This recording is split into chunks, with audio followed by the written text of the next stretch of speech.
Hey man, you want a ride? Come on, hop on in, it's free. Now, would you hop in my car if I rolled up on you like this? Well, a lot of people would, and that's what we're gonna do today.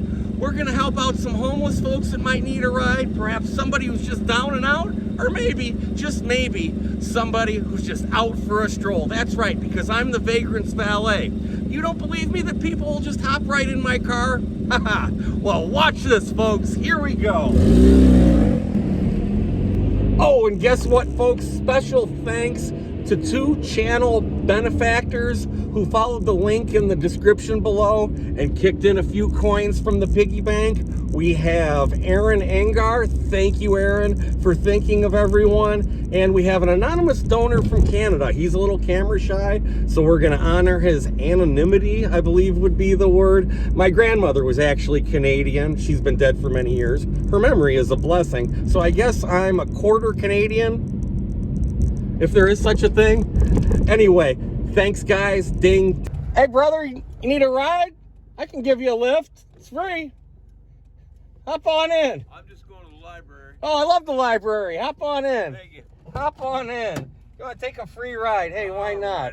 I'll take you up on that. Right on my brother. Make yourself at home here. Ride in luxury. Thank you. Appreciate it. Pleasure's all mine. Ding, ding. Oh, I just gotta go do a couple things on my email, my computer. Oh, there you go. At the library. Yeah, what's your name, please? It's Ken. Ken, right on, Ken.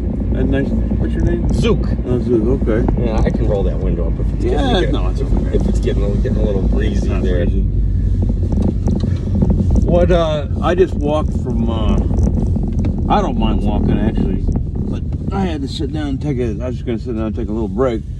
Yeah. And then you showed up. I'm like, well, it's even better. Yeah. The good news just keeps getting better. It does. Where are you headed at today? Oh, I'm just kind of wandering around here, seeing what's going on the streets. Right. Where are you living these days? Are you on the streets or? Well, I'm in between. Are you in between housing opportunities? Well, I still go back to Wheeler every now and then. What's going on there? I still have some of my stuff there, so I got to go back when I go. I have to go back and get some stuff. What, do they give you like a locker or whatever? Yeah. You get like a closet. How are the accommodations in general there? Wheeler? Yeah. Well, it's a homeless shelter. Is the clientele, do they get rowdy? Or? Not really. Are they pretty docile or? They're pretty docile. There are some roughhousers. Once it's lights out, they start pillow fighting like they're in they're in 8th grade. Yeah, I know. Exactly. Like they're in 8th grade again. They're you get here's what you got there. To be honest with you, you got a bunch of guys that are just let out of prison. Oh, or out of jail. They're on paper, I believe they call that. Paper, yeah. So they go there. So what did the probation officers show up looking for them and all that? Occasionally. Occasionally. I was in there one day, and it's been a while back, and this guy came in and he had a button-down shirt, and I could tell he was. He's like the probie dude. He was looking for somebody. He was like Seymour Skagnetti and Reservoir Dogs. Pretty much. The probation officer. And he knew who he was looking for, and he was asking everybody if they'd seen this guy, Dean Metzger. And Dean Metzger was his name? The guy that he was looking for. That was his name. Did you know him? I did know him, but I didn't know where he was. I said. He's asking, do you guys know him? I said, I do know him, but I don't know where he is. I mean, he hasn't been here for a while, And he goes, well, if you see him, tell him I'm looking for him. What, was the guy shaking you down a little bit? He wasn't shaking me down at all. Oh. Okay. He was just trying to. He had a warrant out for the guy who was looking. Oh, I see. Okay. And he goes, I'm kind of a what do you call it? You know. Was he a private detective, private eye? He was. Oh, like Dog the Bounty Hunter, maybe. Dog the Bounty Hunter. That's what he was. He wasn't. Yeah, that's what he was. You know. He goes. Yeah, he had a big attitude and all that. He says, "It's my job to find this guy, hunt him down, and take him back to jail." And I said, "Well, look, man, I know who he is, but I don't know where he is. So I don't know. That doesn't really help you. I know that." And he goes, "I'll find him." He wasn't like hiding under a bunk or anything, was he? No. That kind of thing? No. He was gone. Oh. He knew that they were after him. And so he was on the run a little bit. And I said, well, I don't know where he is. And he goes, well, here's my card. And he seemed like a straight up guy. And I wouldn't turn the guy in anyway, but yeah. I'm not that kind of person, you know what I mean? And but he was asking the guys that worked there at Wheeler, where he was. They had been there for about 5 days. This, that, and the other. And he goes between Wheeler, Friend's Place, Shalom. Now, is Friend's Place like Wheeler? Is it the same setup? I've really never been at Friend's Place, but it's a homeless shelter. Is it like rooms or is it like barrack style? Oh, if you've never been there, that's kind of a dumb question. No, it's like an open, facility. Look at this guy. He doesn't follow directions very well. No, and now he's stuck. He's got everybody else stuck. Well, the thing is, there's a lot of honkers out today. I know. Because, I'm not... it's like, this isn't New York City around here. People are honking like, they're in, like, downtown Manhattan. Shit driving that thing. Go ahead. Continue your story. Every time I'm waiting to turn, he gets me going, It's like, it's like honker season here. I know. Compassion and patience it's just getting short, I've noticed. I think it's the good weather, too. The good weather brings out all the hooligans. Yeah. I think that's true, actually. But Wheeler is you go in there, you got to be in there by 9:30 at night. Well, what happens if you show up like at 10? You can't come in. What do they have? Do they have people beating on the door, say, "Hey, let me in"? No. The rule is if you're not there by 9:30, you ain't getting in. The door is locked. It's locked. And what if you want to leave, like we'll go for a midnight snack, let's say? Can't. Once you're in, you're in. And they like enforce that? You can't like butter the guard up and say, "Oh, just let me out for a little bit"? No. Well, because people want to like smoke and stuff, though, don't they? You can go outside and smoke. Even like at midnight? Yeah. But you got to come back in. They're pretty anal about that. Pretty strict about that shit. They keep track of you, man. What is there? How many dudes are in there? There's probably somewhere between 50 and 60. 50, but it's no women, right? No women. Okay. They've got their own little joint. So were you over there when it was like -5 degrees? Yeah. Like a couple weeks ago? What, there's some dude beating on the door at 10 o'clock when it's -5 and they don't let him in? Now that I don't know. But,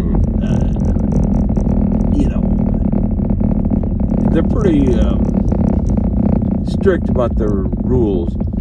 And you got to be out of there at a certain time in the morning. Well, what time does the rooster crow? What time do they...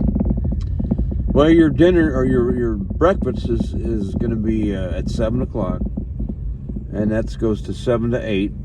And what is it, like grits and pancakes and stuff? Oh, it's something different every day. For instance, this morning it was scrambled eggs, bacon. I mean, it's not terrible. Oh, scrambled eggs and bacon. Yeah. What can you order? Can you like butter up the the cook a little bit and get something, little cheese and parsley on your omelet, that kind of thing? Yeah, you can. How about some cheese and parsley? Yeah, you can. And then dinner is something different every night. It's Was it decent or? It's okay. It's not like Salisbury steak like they'd give you in junior high? It's kind of like that. Cheeseburgers.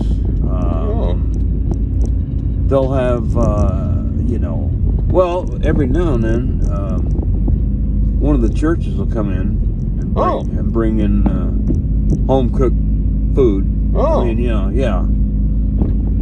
And that's always a treat. Oh, yeah. Well, they probably bring some pies and cookies. Oh, yeah, they do. And stuff of that nature. Home-cooked stuff. All right. They bring it in. And, but otherwise, it's just guys in there, that cook in there.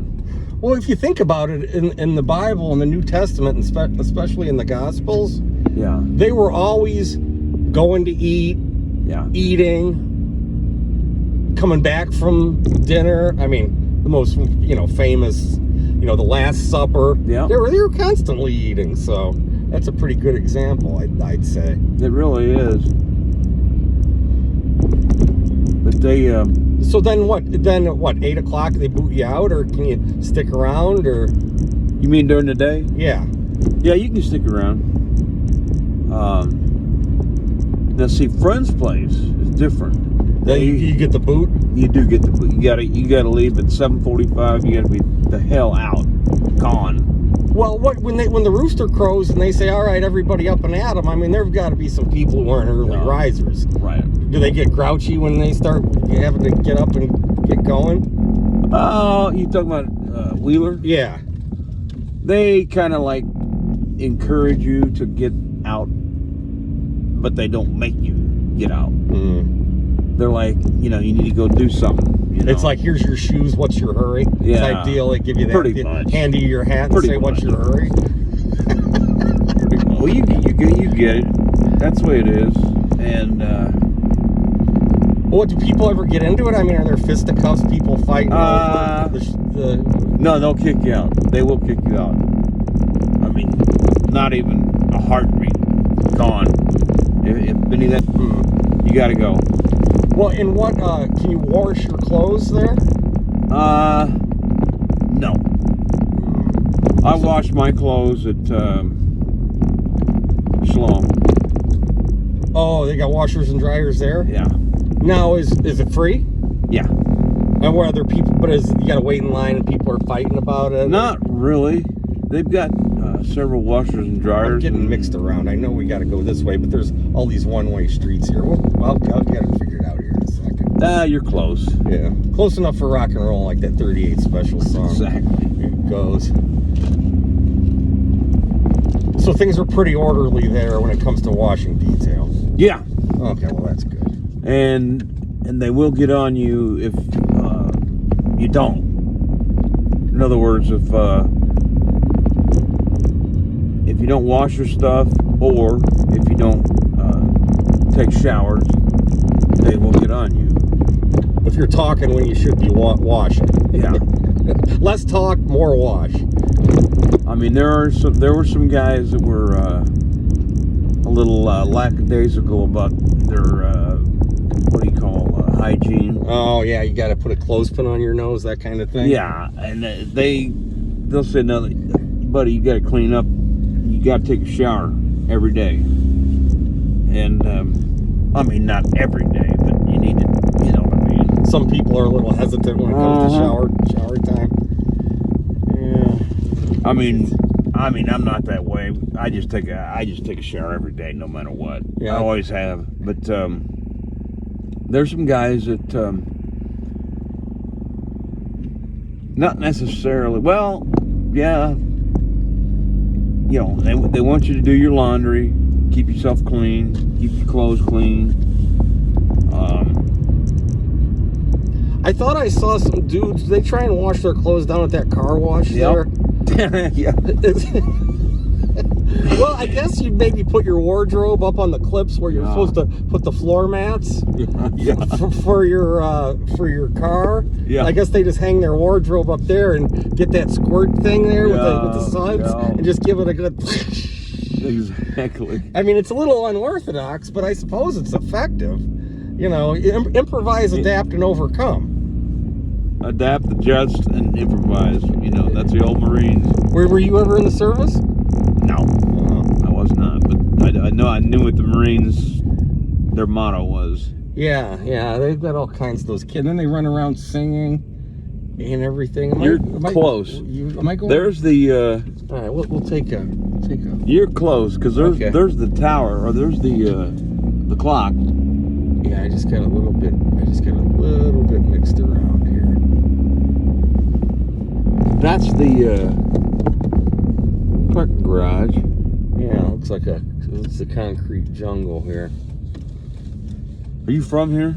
Well, I'm from Hobart, Indiana. Thank you. I'm from Hobart, Indiana, way up north. I know where it is. Have you been up to Hobart, Brickyland? Elkhart area? Oh, yeah.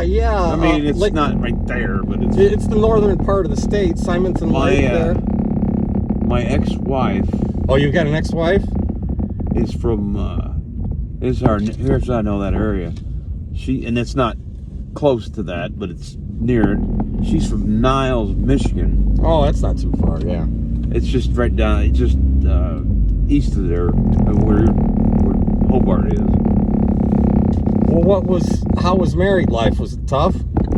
Oh, well. Was it the in-laws getting on you? Was the mother-in-law a real battle axe? No, it was, we had here's the way I just explained it, is we were married for 18 years. Oh, wow. And I'm going to say that 10 of it was pretty damn good. Okay. Well, that's better than half. But 8 of them really wasn't that good. What was that when the mother-in-law started getting it's just I guess we just got tired of each other. Oh. I mean, well, you got kids and all that? Yeah, got 2. I got a boy and a girl. Well, do they help you out once in a while? Here we are. Oh yeah, there's the library right there. Okay. All right. Oh yeah, I'll just pull up right in front. They're 28 and 30. Oh, okay. Are they around here? They're in Indy. Okay. Did you talk to them today? I talk to them about every day. Oh, okay, cool. My daughter's 30, my son's 28, so. Oh, right on. We stay in touch. Okay. Well, hey, thank you for the ride. Pleasure's mine. And my door handle works. I just got my door handle fixed. Okay. Yeah, all you do is just open it right. Look at that. The door just opens right on up. I appreciate it. You don't want to get in a car with a stranger and to find out the door won't open. Yeah, I know, right? Yeah, I mean, that's a little scary. I mean, my hat is scary enough, and I don't want people to think I'm a weirdo, Ken. No. You were been nice to me ever since I got in the car. So okay, you'd recommend my situation here? Sure would. Okay, good. Yeah, well, look for me on the street. I'll give you a ride. You want a bottle of water? You need a bottle of water? No, I'm good. Okay. I got ice. Okay. So I'm good. I'm just gonna fill it up when I get in there. Okay. All right. I appreciate it again. All right. Keep on grooving. I will. You too. Give me a wave when you see me. I'll help you out, my friend. Now I know your vehicle. Oh yeah, this is the command vehicle here. Okay, I got you. All right. Ding ding. Hey, there you go. That was a fun one. We got a rundown on what's going on in the various homeless shelters here around town. Ken seems like he's doing fine. He's got a couple kids that he's in touch with, and I'm sure they're probably helping him out. And we'll look for Ken in the future. And hey, if you like the cut of my jib, go ahead, leave me a message, a like, subscribe. I love to hear from everybody. And with that, you know what I'm about to say. Ding, ding.